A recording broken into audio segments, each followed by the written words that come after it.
Amelia, a local artist from Loveland, and bring this to the library this summer. Our summer learning program was Learning Colors Your World. So a great theme to include lots of art, and so that's what we did. Amelia, I had a small vision, and Amelia had this size of vision, and she made it happen. It wasn't me that made this happen, but it was her enthusiasm and all of that. So I'm going to turn it over to her and talk about the process, and then we'll get to see what's going to go up in the library. Thanks, Amelia. Betcha.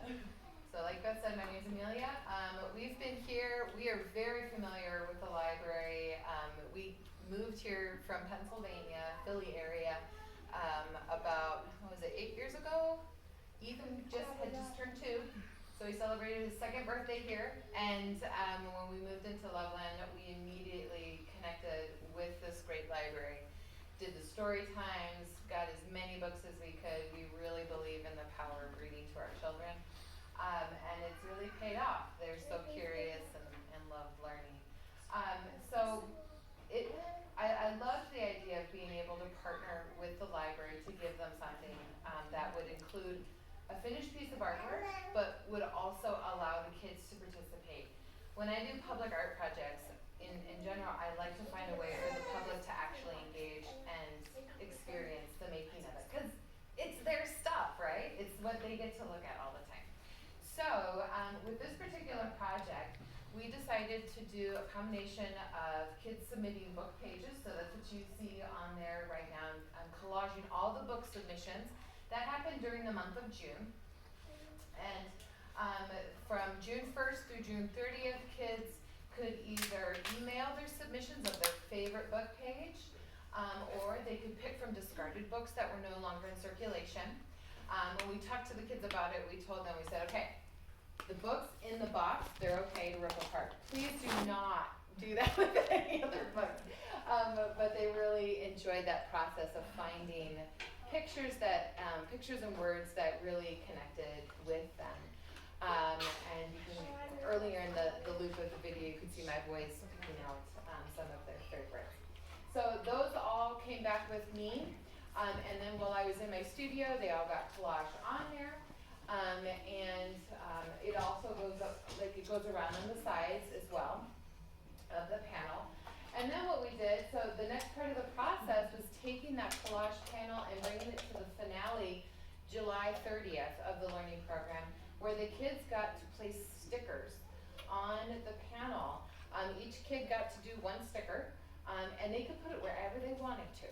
So some kids, put it like in the middle. Some kids put it on the far corner.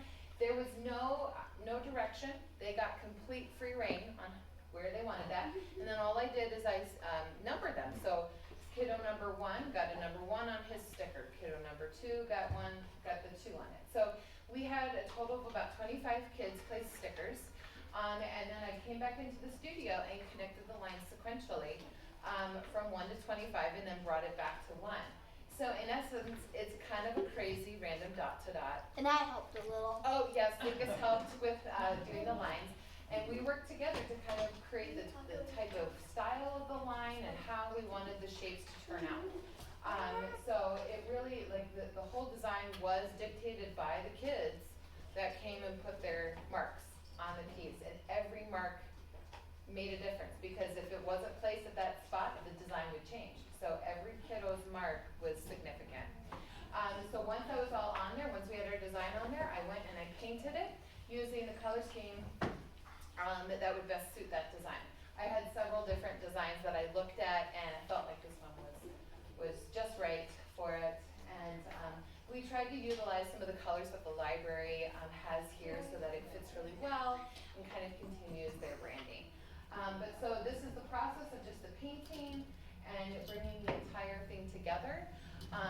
We loved this type of collaborative project because of its ability to connect kids with their community, with learning and reading, and also connecting with them, with each other, and realizing, I might just be one kid, but if I join in with my buddies and my friends, I can make a big difference. I can make something beautiful when we work together. So that was the heart of this project. That's why we decided to do this.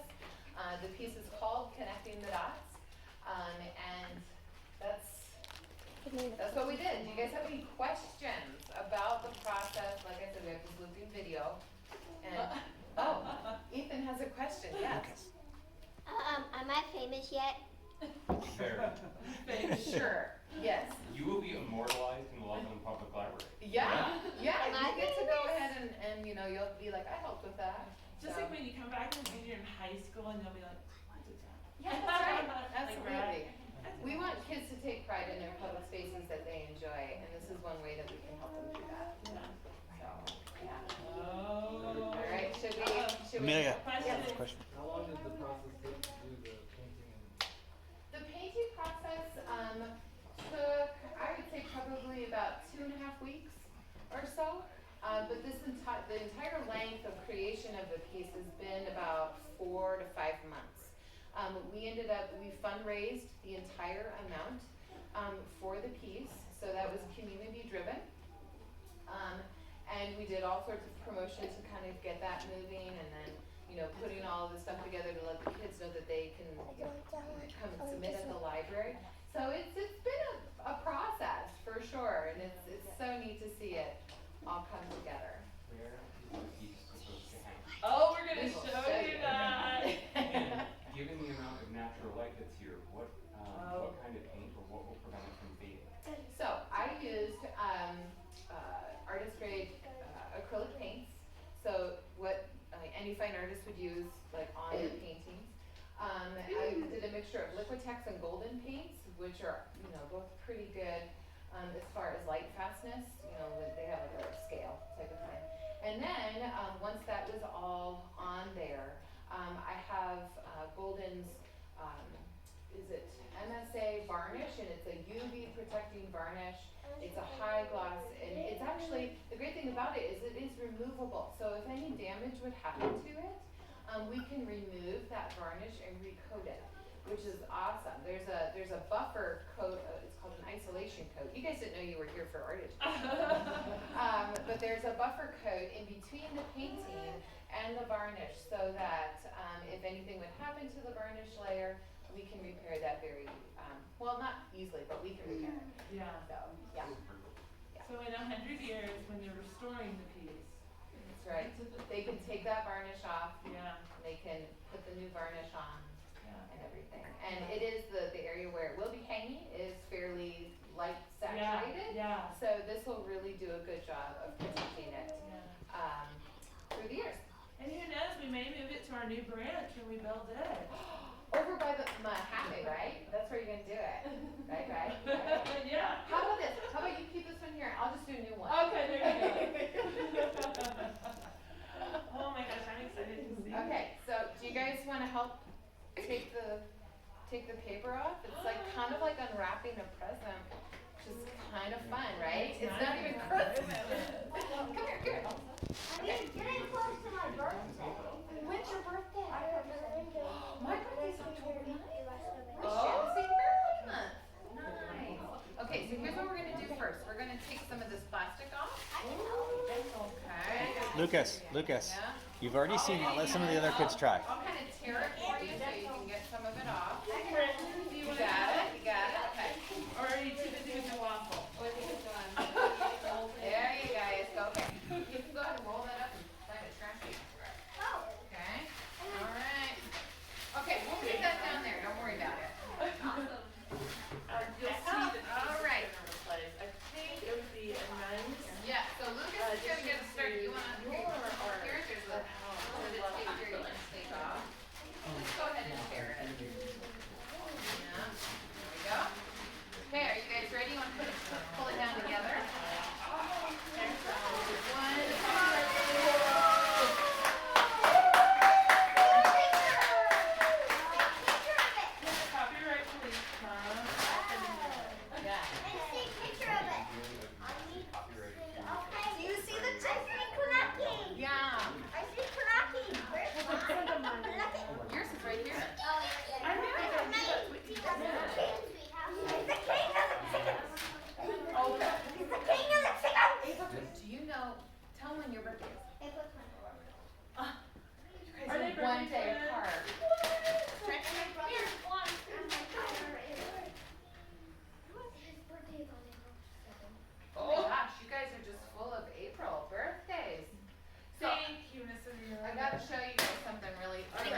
original at all.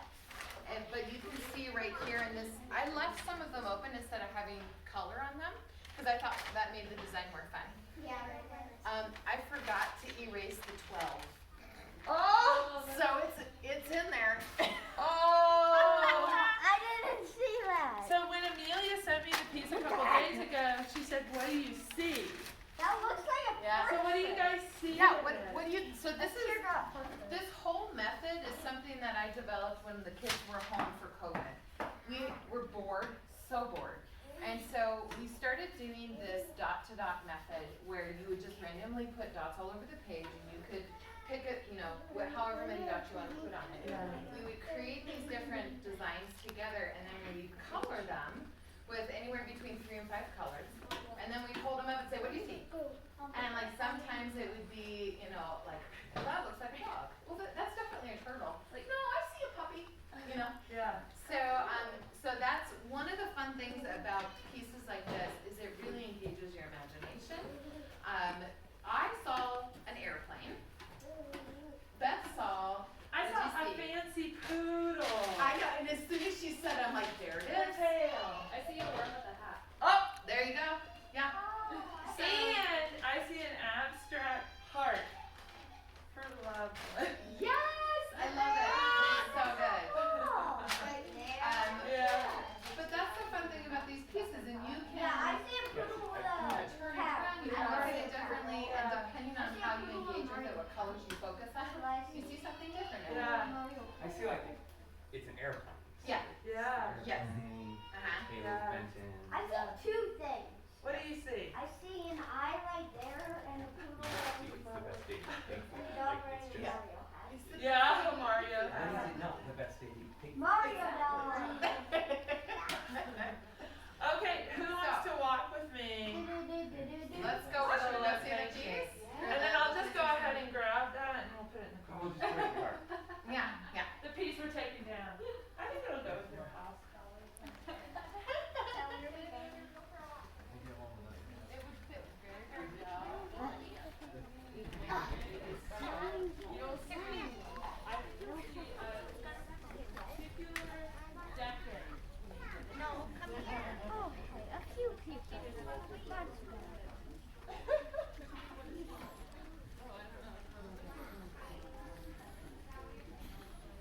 That makes me feel better.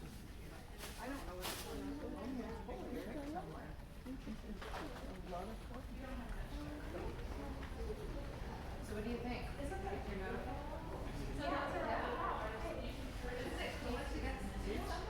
I was so glad that you put your dog right there. So, I made sure I put it. yeah, I love that chicken submission. Yeah, it's so cute.